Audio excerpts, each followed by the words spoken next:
Hi, I'm Eric Lawyer. I've been making and thinking about digital comics for over 13 years now, and just as electronic literature is a medium distinct from print literature, so too are digital comics distinct from print comics. This might sound like an obvious thing to say, but I think it's an important point to make because while the audio, visual, and interactive affordances of e-lit make it easy to distinguish from print literature, a huge amount of what we think of as comicness is bound up in the visual. And as a result, digital comics, which share a lot of visual language with their print counterparts, are often seen simply as augmented print comics, as print comics plus. And this attitude tends to obscure both the potential and the unique characteristics of the medium. So in this talk, I'm going to dig into the most significant distinguishing feature between print and digital comics, and that's time. I'm doing this from the point of view of someone who's primarily a maker, in the hope that both makers and researchers will see something here that intrigues them enough to explore the medium more fully. Basically, with this talk, I want to point at digital comics and say, hey, there are formal, aesthetic, and creative characteristics here that remain relatively unexplored. Let's change that. Comic studies, of course, has seen its share of definition battles, with researchers and practitioners alike debating a variety of approaches to analyzing the medium. This talk will build upon Daniel Merlin Goodbry's 7 key characteristics of comics, identified in his thesis, The Impact of Digital Mediation and Hybridization on the Form of Comics, published in 2017. Goodbry presents these 7 characteristics not as an exhaustive or exclusionary definition, but as a collection of phenomena exhibited in various degrees. In other words, the things we call comics tend to embrace most of these practices. The 7 characteristics are as follows. Space is time, the essential move of comics to use physical space on the page to represent temporality. Simultaneous juxtaposition of images. Closure between images, Scott McCloud's term for the phenomenon in which readers fill in gaps of meaning across panels. Spatial networks, the way in which the layout of the page is a complex and nonlinear system. Reader control of pacing. Tableautic images, which is a term of Goodbry's derived from the concept of the tableau in theater or photography, which he defines as deliberately composed, framed, and illustrated to represent key moments of narrative meaning. And finally, word-image blending. In the shift from print to digital comics, each of Goodbry's 7 characteristics undergoes changes which are emblematic of the differences between the mediums. No single change, however, has a greater impact than the way in which the digital medium reintroduces literal time to a form which emerged as an adaptation to its absence. Comics represent time figuratively because they cannot represent it literally. But in the digital medium, we get literal time back, which leads to the question posed by Scott McCloud in his 2000 book, Reinventing Comics. If partial sound and motion can help create an immersive experience, won't full sound and motion do the job more effectively? In other words, doesn't the existence of literal time in the digital medium make irrelevant the space-time cheats of comics? Shouldn't digital comics just become movies? It's a question that becomes especially pointed in the context of films which attempt to adopt some of the formal characteristics of print comics, like Ang Lee's Hulk. Under control, General. I'll let you know if we need you. And in comics to which cinematic animation has been applied, like Warner Brothers' Watchmen, the motion comic. The experiential results of experiments like these, which are sometimes more confounding than satisfying, may lead some to question why such hybrids are being attempted in the first place. That's quite a drop. Yeah, poor guy. Let's take a moment to look at Watchmen, the motion comic, in the context of Goodbry's 7 characteristics. First, space as time. Watchmen completely does away with this aspect of comics. Panels are turned into temporal animations which unfold in real time. Next, juxtaposition of images. Again, this aspect of comics is eliminated. All visuals appear full frame. Closure between images. Where you have no juxtaposition, there can be no closure in the sense that print comics provide it. Instead, we perceive the filmic closure of montage. Spatial networks. These are present to some degree in that any image implies some kind of spatial network, but they lack the complexity and time independence of the multi-panel layouts found in many comics. Reader control of pacing. Also gone, as the viewer has little control beyond pausing the playback. Tableautic images. This quality is still very much intact here. Considered theatrical compositions based on the original artwork of Dave Gibbons are present throughout the work. Word-image blending is also intact, given that the dialogue balloons of the print version are retained.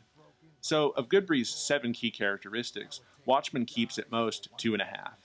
This is typical with most U.S. works marketed as motion comics, which might have something to do with the negative response we saw earlier. one that's not unusual to see from fans of print comics. In Reinventing Comics, after McCloud poses his question about temporality and immersion, he goes on to articulate the infinite canvas as an alternative to more awkward mergings of filmic and comic language, an approach which many creators have explored with great success, as in Rachel Smythe's Lore Olympus. Less attention, however, has been given to articulating an aesthetics of time which might coexist with the 7 characteristics of comics identified by Goodbury. For while those characteristics may largely define the expressive potential of comics as a medium, and while they may have arisen in response to the lack of literal time in print, the reintroduction of time in the digital medium does not, by default, negate their impact. It does, however, profoundly alter the ways in which they work. Goodbury has explored some of these effects in his research, and I'd like to propose that we expand and formalize the analysis of these practices under the term timeframing. Timeframing is the creative juxtaposition of temporal vignettes, representations of events unfolding over time which are bounded both spatially and temporally.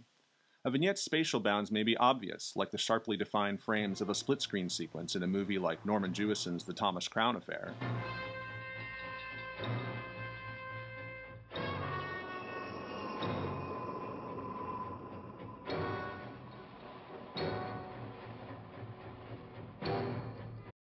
Or they may be subtle, like the overlapping loops of a digital comic like Stevan Zivadinovich's Hobo Lobo of Hamelin.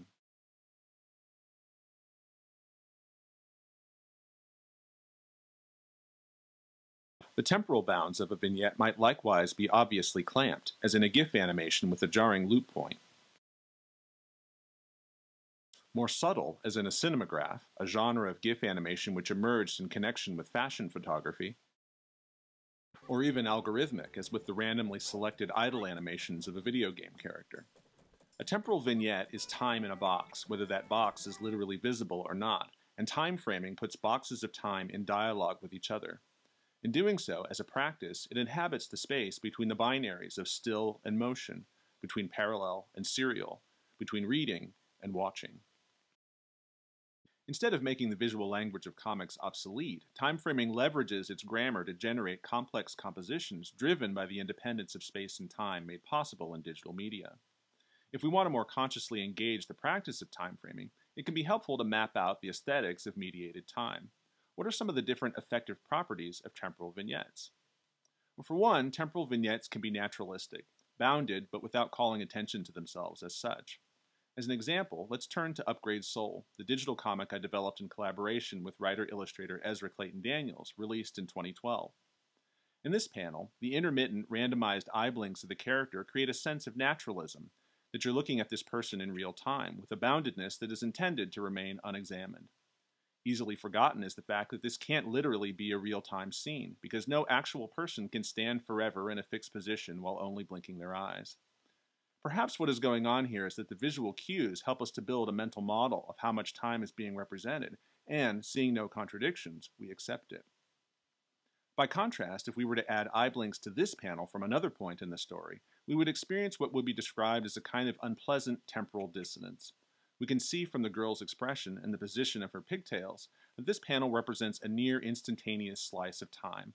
Eye blinks would contradict that impression by implying that a much longer span is being shown, breaking our mental model of the panel as a temporal vignette. Temporal vignettes can be iconic, creating a sense of a heightened, dreamlike reality, often seen in cinemagraphs like this one. Here, the unreality of the image is the point, its temporal dissonance deployed in a pleasing way. Temporal vignettes can be expressionistic, departing even further from the approximation of reality into animation which more than anything else suggests a mood, a tone, a point of view, or character. This sequence from Sutu's Nulls with its bouncy morphs exemplifies this kind of time.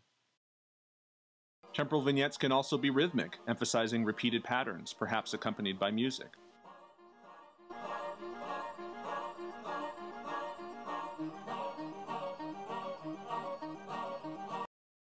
And they can combine multiple characteristics, as in this example from Montagne, a GIF comic by Oscar Langevin featured at the Angoulême Festival in 2014.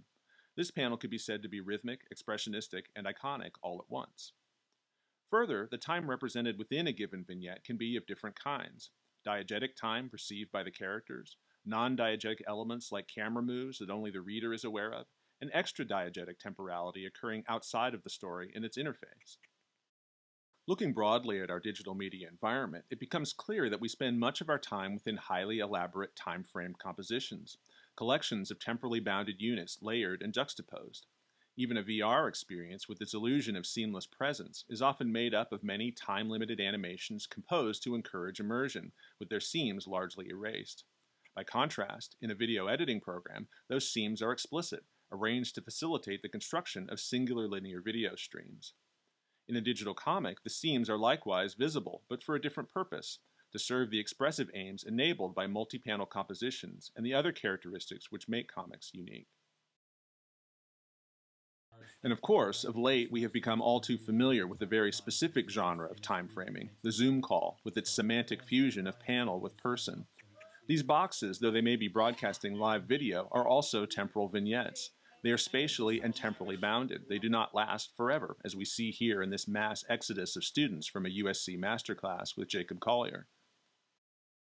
The practice of time framing leverages the aesthetics of bounded time and its juxtaposition to construct sophisticated mechanisms out of time and space.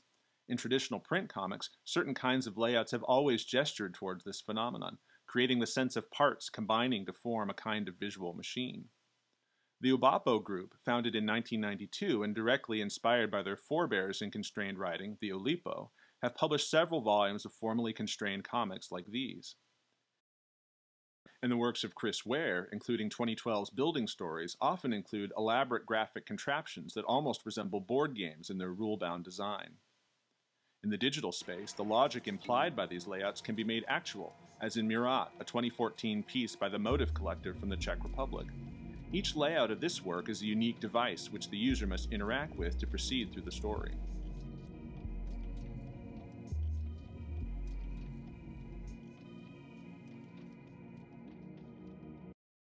Time framing can frequently convey a sense that panels are themselves agents in a dynamic composition, responding to their surroundings and to the actions of the user. Perhaps one of our first popular encounters with this phenomenon came in the form of responsive web design, a technique which emerged around 2010, in which a web page contains logic determining how it should render its contents depending on the size of its containing window. Digital comics allow us to extend this approach to the panel, a panel that, unlike its print counterpart, can now know what it contains and how to present its contents in an optimal format for its aperture. Of course, the work of a smart panel like this need not be limited to layout, but can function on the level of story as well. We see this in Jason Roberts' 2017 game Gorogoa, in which multi-layered panels can be pulled apart by the player and used to recompose the past with the present, solving conundrums of image and story while unlocking new spaces to explore.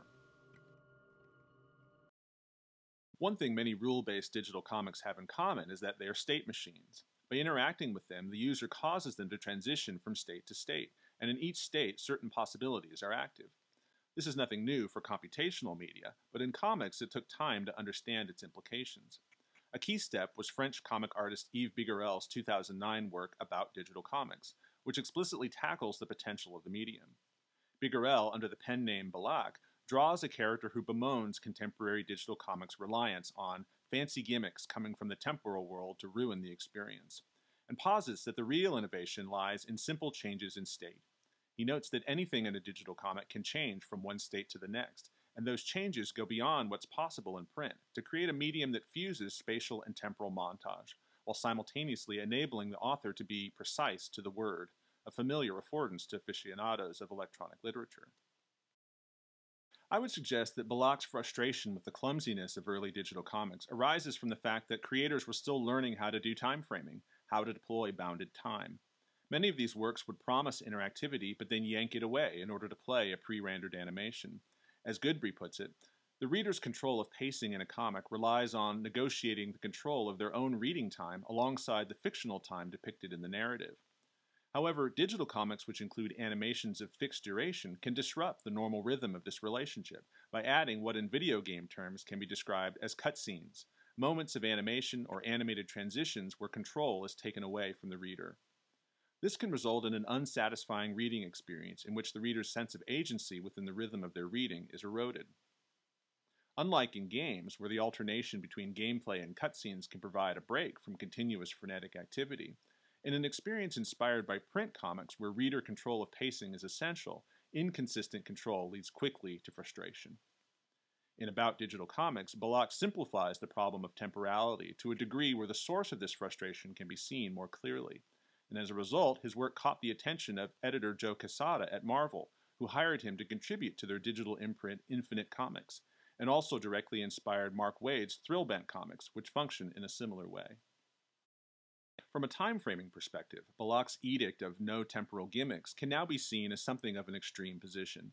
Consistency in temporal logic need not exile literal time from the field, as was clearly demonstrated years later when Snapchat created and Instagram widely popularized the video-driven story format which dominates social media today.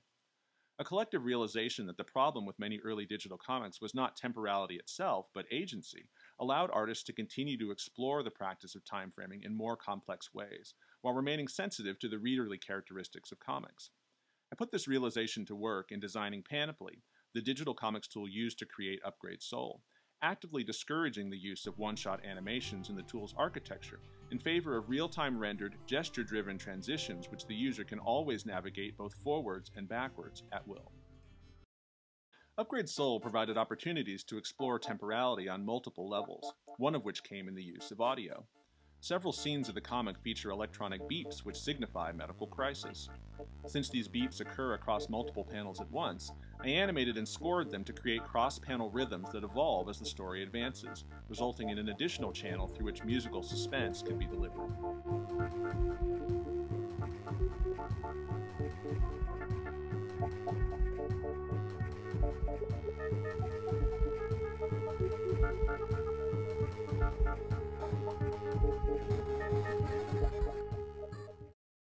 Florence, a 2018 release from the Melbourne-based Mountains game studio, designed by Ken Wong, is a masterclass in interactive time framing for narrative purposes, and is almost certainly the most commercially successful digital comic ever made. Ironically, marketing for the title never refers to it as a comic, even though it exemplifies all of Goodbree's 7 characteristics of the medium. The tale of a young woman's first love, the story proceeds at the user's pace and frequently juxtaposes multiple complementary temporalities that work together effortlessly.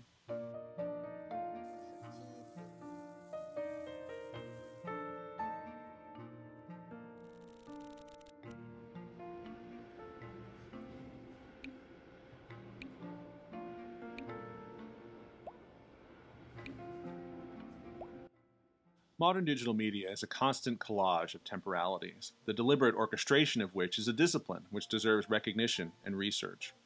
Understanding of this discipline, rudimentary though it may be at this stage, has already been key to the ongoing maturation of digital comics as a medium, and essential to rebutting some of the more reactionary postures that rejected temporality as fundamentally incompatible with sequential art. With further exploration from both makers and researchers, time framing has the potential to develop into an even more compelling vehicle for artistic expression. Thank you.